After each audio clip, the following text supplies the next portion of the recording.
B R. Ambedkar, Congress के आलोचक जो गांधी और पटेल को दलितों के विरोधी मानते थे। डॉक्टर बाबा साहेब अम्बेडकर एक किताब पढ़ रहे हैं। बी.आर. अम्बेडकर की फाइल छवि कॉमन्स। बी.आर. अम्बेडकर महात्मा गांधी के दलितों के प्रति संरक्षणात्मक रवैये या सरदार पटेल के आरक्षण के विचार के विरोध से सहमत नहीं थे। भारतीय संविधान के निर्माता डॉक्टर भीमराव अम्बेडकर जब तक जीवित रहे, कांग्रेस और उसके नेताओं, विशेषकर महात्मा गांधी और सरदार वल्लभभाई पटेल के कटु आलोचक रहे। उनका मानना था कि देश में दलितों के साथ हो रही बुरी स्थिति के लिए दोनों ही जिम्मेदार हैं। कांग्रेस के मुख्यतः उच्च जाति नेतृत्व द्वारा कमजोर वर्गों के साथ किए जाने वाले व्यवहार के बारे में अम्बेडकर की लगातार शिकायतें भी उनके अपने कष्टों का परिणाम थीं। उनकी 62वीं पुण्यतिथि पर दीप्रिंट आधुनिक भारतीय राजनीति के दो अन्य दिग्गजों के साथ अम्बेडकर के तनावपूर्ण संबंधों पर नजर डालता है। जन्म और शिक्षा। भीमराव रामजी अम्बेडकर का जन्म 14 अप्रैल 1891 को एक सैन्य परिवार में हुआ था। उनके पिता, दादा और चाचा सभी ब्रिटिश सेना में वरिष्ठ अधिकारी, सूबेदार मेजर, भारतीयों के लिए सबसे ऊंचा पद थे। लेकिन बड़े होते समय अम्बेडकर को अक्सर अछूत होने के कारण क्रूर दुर्व्यवहार का शिकार होना पड़ा, भले ही वह एक प्रतिभाशाली छात्र थे। इससे उन्हें विदेश में अध्ययन के लिए पूर्ण छात्रवृत्ति प्राप्त करने वाले प्रथम अछूत बनने से नहीं रोका जा सका। कोलंबिया विश्वविद्यालय, न्यूयॉर्क। अपनी वापसी पर भले ही उन्हें बड़ौदा के महाराजा का सैन्य सचिव नियुक्त किया गया था, जिन्होंने युवा व्यक्ति में एक चमक देखी थी, अम्बेडकर को अपनी नौकरी छोड़नी पड़ी क्योंकि कोई भी होटल या लॉज उन्हें रहने के लिए जगह नहीं दे रहा था। वह फिर से विदेश चले गए, इस बार लंदन स्कूल ऑफ इकोनॉमिक्स में शामिल होने के लिए, जहां उन्होंने अपनी दूसरी डॉक्टरेट की उपाधि प्राप्त की। अपनी दूसरी वापसी पर उन्हें एहसास हुआ कि अपनी उच्च शिक्षा के बावजूद वह अभी भी अछूत ही थे, और इससे एक राजनेता के रूप में उनका अवतार जन्मा।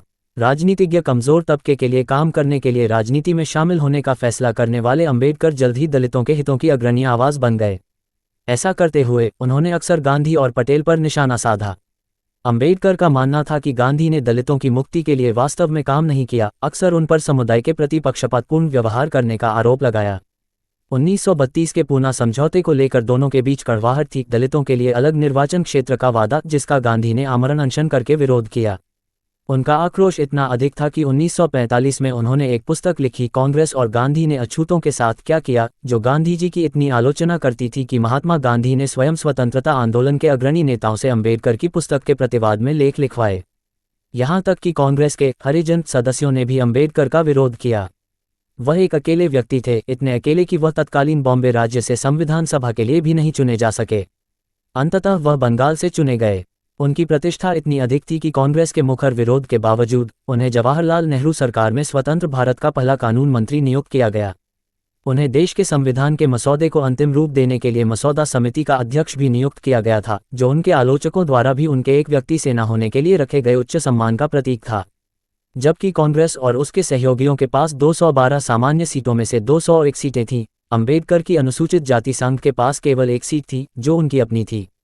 बहुत से लोगों को शायद ये पता नहीं होगा कि जिस व्यक्ति को भारत को संविधान का प्रारूप तैयार करने वाली समिति के अन्य सदस्यों के साथ मिलकर भारतीय संविधान नामक अद्भुत दस्तावेज देने का श्रेय दिया जाता है, वही व्यक्ति एक बार संविधान सभा से तब बाहर चले गए थे जब पटेल और कुछ अन्य लोगों ने अछूतों के लिए सीटों में आरक्षण प्रदान करने की सिफारिश का विरोध किया था।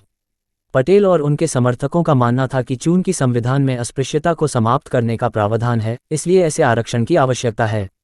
आज यदि अनुसूचित जातियों और अनुसूचित जनजातियों के पास आरक्षित सीटें हैं, जहां से वे लोकसभा और राज्य विधानसभाओं में जा सकते हैं, तो इसके लिए उन्हें केवल अम्बेडकर को धन्यवाद देना चाहिए। चुनावी राजनीति 1952 के पहले आम चुनाव में अम्बेडकर ने बॉम्बे सिटी नॉर्थ निर्वाचन क्षेत्र से चुनाव लड़ा।